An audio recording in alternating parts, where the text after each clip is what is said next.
What motivated me to sponsor Senate Bill 2090 was I have a background in criminal justice, and just in terms of working in my short tenure in the Senate on social justice issues.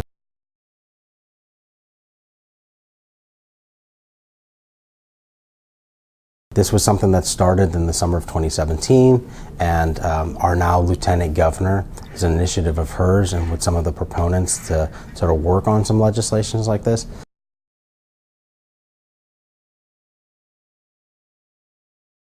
Two different groups were working on two different portions of the bill. Shriver Center and others were working on basically trying to expand statewide something that was happening already in Cook County, and actually we found out it was happening in about 7 other counties throughout the state, which was that the local voting authority already had some sort of implementation of voter access for those awaiting trial.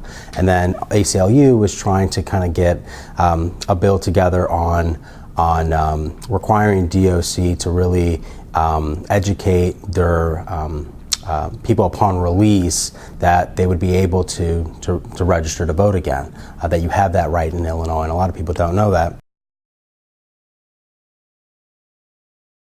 The way I envision that this bill is going to be implemented and benefit, our state is twofold. One is making sure that every single person, in jails awaiting trial get the ability to vote. They have the right to vote. They sometimes don't have that ability while they're incarcerated. And then the other portion of it is to make sure that, that those upon release, that are trying to re-enter, our communities, understand that they have, once they've served their time and done their due diligence, they have the ability to register to vote again, and they have the ability to have a voice at the ballot box. This was a bipartisan bill. We had some support from Republicans. When we talk about re-entry to those that have, that have former convicted people, this is part of that, of making sure that they realize that they have that ability here in Illinois.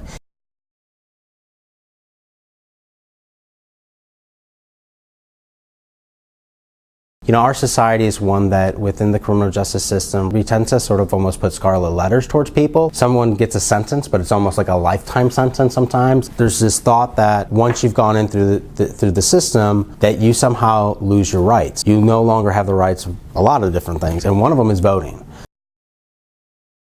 The Lieutenant Governor famously talks about stories about when she was initially running for office, for state rep, she would knock on people's doors, and this has happened to me as well. She would interact with someone and say, love to have your support and vote, and they're like all about it, but they say, I'm so sorry, but I can't vote. And she would ask, but why? It's like, oh, well, I have a record.